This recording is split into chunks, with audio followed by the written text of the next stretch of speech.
Por que será que o ser humano produz culturas diferentes? Este é o tema da nossa aula de hoje. A gente já falou um pouquinho sobre o conceito de cultura e sobre como nós, seres humanos, somos capazes de produzir comportamentos muito diferentes, mesmo fazendo parte de uma mesma espécie. Partindo disso aí, a gente definiu o que é o conceito de socialização, vimos que nós passamos por processos de socialização primária e secundária, e agora, hoje, a gente vai começar a tentar entrar nas explicações sobre por que o ser humano produziu tantas culturas diferentes. Ou melhor, por que os processos de socialização nas culturas acontecem de forma diferenciada a tal ponto que nós consigamos produzir comportamentos muito diferenciados, mesmo pertencendo à mesma espécie. Eu insisto, isso é um questionamento que aparece desde a nossa primeira aula e que a gente tem que começar a tentar investigar mais a fundo. Por que será que, diferente de outras espécies, de outros animais, a gente não mantém o mesmo comportamento em todas as sociedades humanas? Por que será que o ser humano, quando a gente sai viajando ao longo do globo terrestre, a gente vai encontrar comportamentos culturais tão diferentes? E hoje eu gostaria de trazer duas abordagens que hoje já não são cientificamente aceitas para explicar essas diferenças culturais. São as explicações que eu costumo chamar de explicações deterministas. Tá ok? Ou seja, são explicações que dizem que existem alguns fatores alheios à cultura, fatores externos à cultura, mas que incidem sobre a produção cultural humana. Vamos explicar isso melhor. Eu estou me referindo nessa aula especificamente das explicações que são conhecidas como determinismo geográfico e como determinismo biológico. Novamente, ressalto, nenhuma dessas duas explicações que vocês estão vendo aqui são aceitas cientificamente, mas durante muito tempo elas foram utilizadas para explicar as diferenças culturais e ainda hoje, em muitas situações, elas têm efeitos práticos sobre a forma com que nós lidamos com as diferenças culturais. A gente vai passando por essas duas explicações e vocês vão entender um pouquinho melhor por que é importante a gente descobrir e entender essas duas formas de explicar as diferenças culturais, ainda que elas não sejam mais aceitas cientificamente. Aqui eu vou fazer um pequeno parêntese, gente. Quando eu falo de conhecimento científico, eu estou falando de um conhecimento que não é um conhecimento eterno, que não produz verdades absolutas. Professor, então significa que o conhecimento científico não é confiável? Não, não é isso que eu estou dizendo. Eu estou falando que a ciência, ela funciona exatamente porque o tempo todo nós estamos questionando as explicações que nós tínhamos anteriormente. E assim a gente vai aprimorando o conhecimento, tá? Então é muito comum que as explicações científicas que nós temos hoje sejam diferentes das explicações científicas que você tinha há 10, a 20, a 30 anos atrás ou até um século atrás. As explicações científicas, elas vão passando por aprimoramento, por modificações. E como é que eu faço para aprimorar esse conhecimento científico?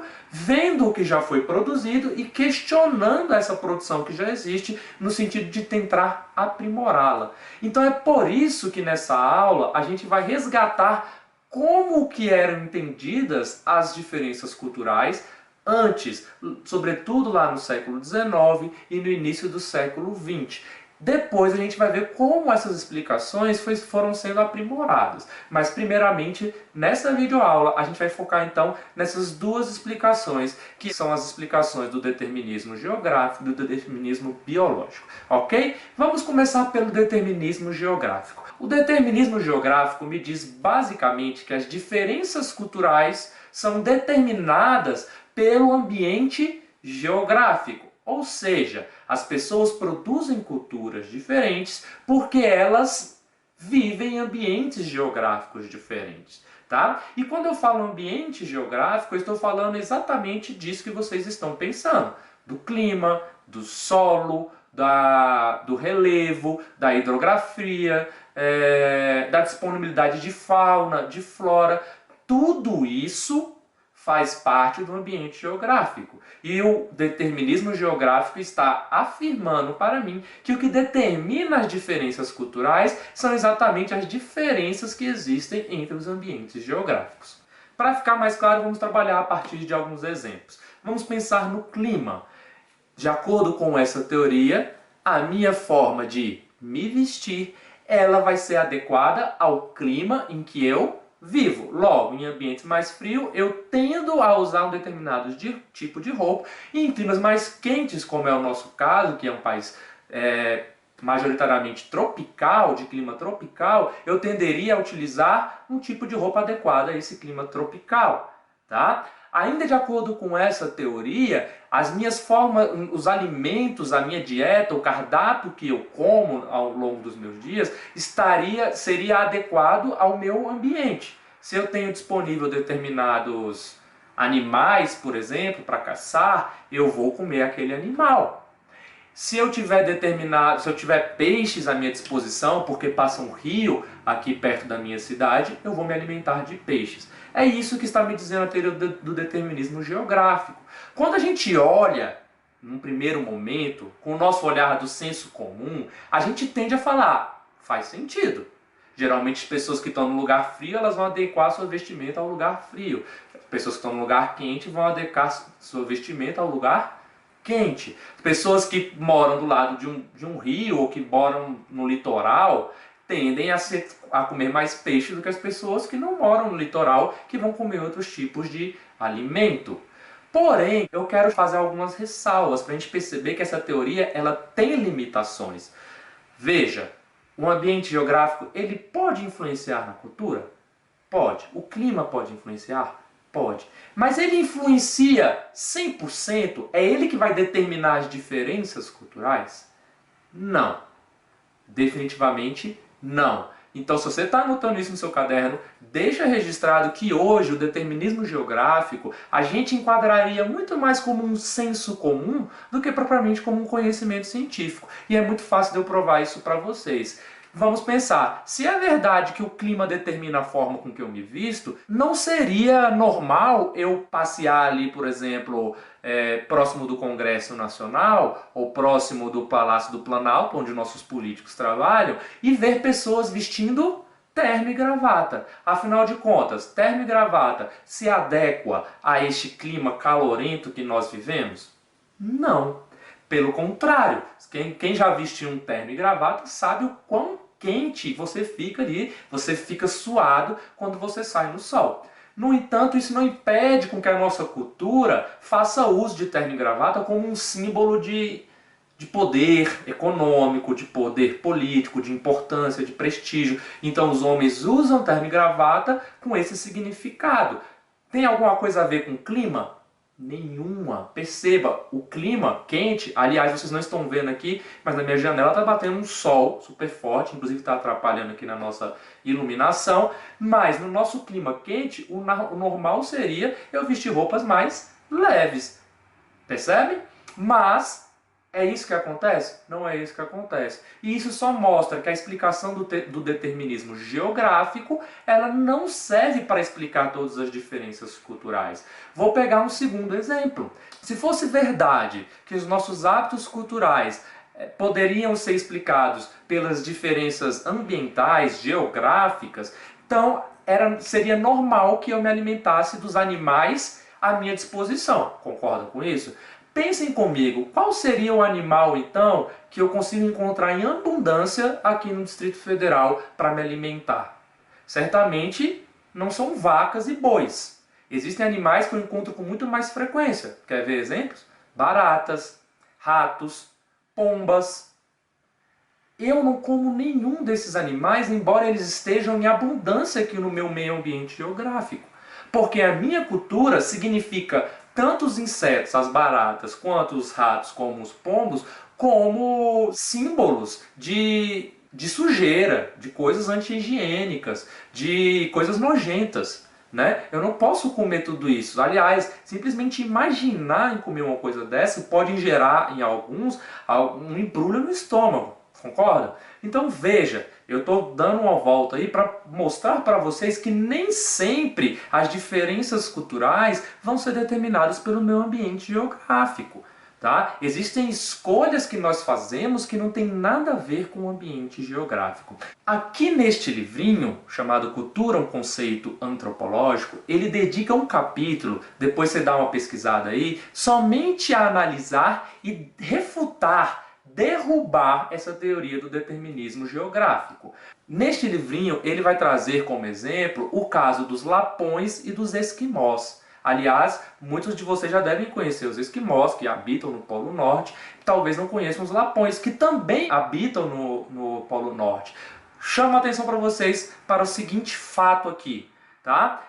Pela teoria do determinismo geográfico, a gente poderia deduzir que pelo fato desses dois povos morarem no mesmo ambiente geográfico, faria com que esses povos desenvolvessem culturas semelhantes, hábitos de moradia, hábitos de se vestir, enfim, uma rotina, um cotidiano semelhante, já que eles vivem no mesmo ambiente geográfico. Eles estão submetidos às mesmas condições climáticas, a invernos rigorosos, à mesma disponibilidade de fauna, de flora. Ou seja, o normal seria que eles desenvolvessem culturas iguais. Isso se a gente estivesse se orientando pela explicação do determinismo geográfico. O que acontece de verdade é que esses dois povos seguiram lógicas culturais completamente diferentes. De um lado, você vai ter, por exemplo, um povo que tem o hábito de caçar as renas. Do outro, você vai ter um povo que tem o hábito de domesticar as renas, que são os lapões. Então os lapões, ao invés de caçarem as renas, eles tendem a pegar essas renas e domesticarem, como é o caso lá do Papai Noel, né? Que tem as suas renas aí que são domesticadas e que servem como transporte aí para impulsionar o seu trenó. Óbvio que eu estou brincando, né, com um personagem fictício, mas apenas para que vocês percebam aí, esse é o exemplo que o livro traz para vocês, de que usar o ambiente geográfico para explicar as diferenças culturais pode ser muito problemático, pode não encontrar aí um lastro científico. É muito mais um senso comum. Embora o ambiente geográfico possa exercer alguma influência sobre a cultura, ela não explica, em 100% dos casos, as diferenças culturais. E se isso fosse verdade, quando eu encontrasse pessoas no mesmo ambiente geográfico, elas necessariamente teriam que ter a mesma cultura, e isso não acontece, nós vimos o caso dos lapões e dos esquimós. Então percebam aí que o ambiente geográfico não é uma explicação razoável para as diferenças culturais. Então a gente vai seguir em frente e vai falar agora da explicação do determinismo biológico. Se no determinismo geográfico eu disse que o ambiente geográfico determina as diferenças culturais, por óbvio, no determinismo biológico eu estou querendo afirmar que as diferenças biológicas geram diferenças culturais. Não precisa de ir muito longe para a gente ver o equívoco dessa explicação. O que está querendo me dizer essa explicação? Essa explicação basicamente está querendo falar para mim que as pessoas produzem culturas diferentes em função de algo que elas trazem no seu código genético. É como se eu dissesse que os brasileiros falam português porque existe algo em seu código genético que fazem com que ele fale português. E é como se eu dissesse que o alemão fala o idioma alemão porque existe algo em seu código genético que faz com que ele fale alemão. É como se eu dissesse que os indígenas brasileiros, que os portugueses encontraram aqui quando vieram colonizar o Brasil, tomavam banho todos os dias por conta de um gene que eles traziam consigo que fazia com que eles tomassem banho todos os dias. E por outro lado, os europeus não tinham esse mesmo código genético que fazem com que os europeus não necessariamente tomem banho todos os dias. Percebam, o determinismo biológico, ele basicamente nega todas as discussões que nós fizemos sobre cultura até aqui. E por esse motivo, tá, gente? Tenham muito cuidado. Eu nunca vou poder explicar uma diferença cultural por uma questão biológica, tá? Porque a cultura é exatamente aquilo que não depende desses processos biológicos, que não depende da genética. Por esse motivo, o determinismo biológico, ele pode ser completamente descartado.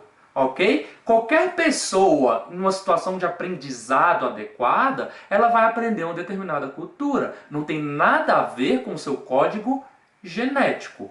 Mas, professor, Então, se você está falando que não tem o menor sentido, por que eu estou perdendo minutos aqui do meu dia ouvindo você falar sobre este conteúdo? Por um simples motivo. Essa explicação do determinismo biológico, ela frequentemente vai aparecer no nosso senso comum, nas nossas visões de mundo, sem que a gente perceba. Frequentemente a gente perpetua determinadas imagens por conta desse determinismo biológico, sem qualquer fundamento científico. E isso tem problemas. O maior problema do determinismo biológico é porque ele acaba por criar determinados estereótipos. Exemplo, os portugueses costumavam dizer que os indígenas, pelo simples fato de eles terem nascido indígenas, ou seja, com determinadas características biológicas, digamos assim, ele seria naturalmente preguiçoso.